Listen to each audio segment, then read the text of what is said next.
पप्पू यादव तो पप्पू यादव हैं, उनके अंदाज जुदा है और उनकी बातें भी जुदा है। आपको बता दें कि किशनगंज पहुंचे जब सांसद पप्पू यादव, यानी कि आज जब बागडोगरा एयरपोर्ट पर पहुंचे तो वहां से पूर्णिया जाने के क्रम में किशनगंज जब पहुंचे तो सांसद पप्पू यादव ने कह दिया कि इस बार का विपक्ष बहुत मजबूत है और इस बार का विपक्ष मजबूत है तो मजबूती से काम भी करेगा। उन्होंने कहा कि सीमांचल को जरूरत पड़ने पर अलग राज्य बनाने की मांग भी हम करेंगे। जी हाँ, ध्यान से सुनिए, सीमांचल को अलग राज्य बनाने की मांग भी करेंगे। किशनगंज में पप्पू यादव ने यह दे दिया है बड़ा बयान। बहरहाल आपको बता दें कि बिहार के किशनगंज पहुंचे सांसद पप्पू यादव और दे दिया है बड़ा बयान। उन्होंने कहा कि बिहार के साथ अब भेदभाव नहीं रुका तो वो सीमांचल को अलग राज्य की मांग कर देंगे।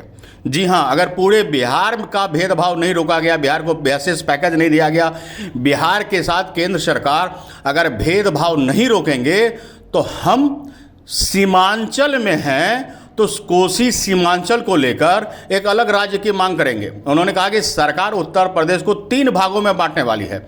अगर बिहार के साथ भी भेदभाव नहीं हुआ तो हम लोग भी सीमांचल को अलग राज्य का दर्जा देने की मांग आने वाले समय में कर सकते हैं। बारिश हो रही है, दिल्ली में पूरा जलभराव हो गया है और एयरपोर्ट की हालत ऐसी है कि छत गिरने से एक की मौत हो गई, कई लोग घायल भी है। पेपर लीक, छत लीक, सब लीक, विचार लीक, देश के हालात लीक। भैया अब केंद्र सरकार से पूछिए ना, एयरपोर्ट अदानी अंबानी जी का क्या स्थिति है, दिल्ली की क्या स्थिति है। अब दिल्ली कॉर्पोरेट, अब सरकार अरविंद केजरीवाल जी का दोनों जगह है, केंद्र सरकार भी है, सबकी मिली भगत है। वो कह रहे हैं कि केंद्र शासित है तो दोनों जिम्मेदार हैं इसके लिए। अरविंद जी भी जिम्मेदार है, अरविंद जी की सरकार भी जिम्मेदार है और केंद्र महाजिम्मेदार।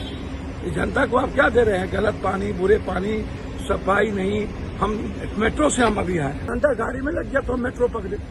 उन्होंने कहा दिल्ली में देखिए ना, जल जमाव है, राष्ट्रीय राजधानी क्षेत्र है। भले ही केजरीवाल की वहां सरकार हो लेकिन वहां राष्ट्रीय राजधानी होने के कारण मोदी की भी जिम्मेदारी है कि वहां की व्यवस्था सुचारू रूप से चले। लेकिन सड़कों पर जरा सी बारिश में जल जमाव हो जाती है। उन्होंने कहा कि अगर वहां इतनी बुरी हालत है तो सोचिए कि देश का क्या होगा। वहाँ पे इतनी बुरी हालत थी कि सड़कों में हमें संसद भवन जाना था और हम फंस गए। लास्ट में छतरपुर मेट्रो स्टेशन पकड़ के मेट्रो से हम पहुँचे संसद भवन तक। तो ये तो हालात हैं राजधानी दिल्ली की। अब आप सोचिए कि उन्होंने कहा कि जब 29 जून को, यानी कि आज, आपको बता दें कि किशनगंज जब वो पहुंचे तो स्टैंड के पास कांग्रेस के कार्यकर्ताओं ने उनका जोरदार स्वागत किया। पत्रकारों से बात करते हुए पप्पू यादव ने कहा कि दिल्ली को बर्बाद करने में केंद्र सरकार की महत्वपूर्ण भूमिका है। दिल्ली में न तो पीने के लिए पानी है और हल्की बारिश में भी दिल्ली डूब जा रही है। उन्होंने कहा कि डायरेक्टर को बचाने की कोशिश हो रही है। उन्होंने कहा कि केंद्र सरकार भ्रष्टाचार में डूबी हुई है और इसी का बोलबाला है। पप्पू यादव ने बिहार में पुल गिरने को लेकर राज्य सरकार पर निशाना साधते हुए कहा इसमें बालू माफिया की भूमिका अहम है, इसकी तो जांच कराइए। नीतीश बाबू को कोई मतलब ही नहीं है इन सब चीज़ों से। नीट परीक्षा लेकर भी उन्होंने सरकार को घेरा और कहा कि सरकार पेपर लीक को गंभीरता से नहीं ले रही है। उन्होंने कहा कि नीट के डायरेक्टर को बचाने के लिए सीबीआई जांच जरूरी है क्योंकि डायरेक्टर पूर्व केंद्रीय मंत्री के रिश्तेदार हैं। और तो और उन्होंने सांसद शांभवी चौधरी को दे दी सलाह, कह दिया कि सरकार युवाओं की आवाज़ दबाना चाहती है। उन्होंने कहा कि इस बार मौजूद विपक्ष है, इनकी तानाशाही के आगे नहीं झुकेगी। और तो और उन्होंने कहा कि जेडीयू सांसद शांभवी चौधरी को कि स्पीकर के साथ दुर्व्यवहार का आरोप लगाए जाने पर कि किसी की बेटी है, पहली बार सदन में आई है, इसलिए उन्हें अभी पढ़ना लिखना सीखना होगा। तो ये थे पप्पू यादव का एक अंदाजे जुदा। जी हाँ, यही तो कहेंगे कि अंदाजे जुदा।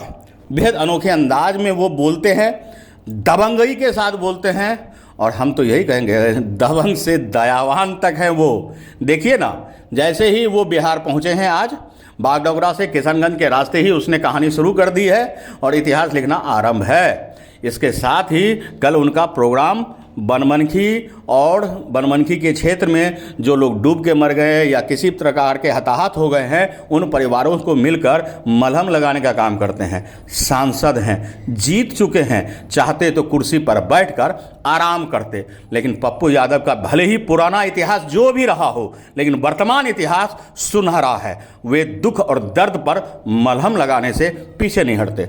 और आप इसे राजनीति कह लीजिए, अगर राजनीति ही है तो तमाम वो नेता जो इनको गलत बताते हैं या कहते हैं कि मतलब की राजनीति है, तो उन्होंने ये राजनीति क्यों नहीं की?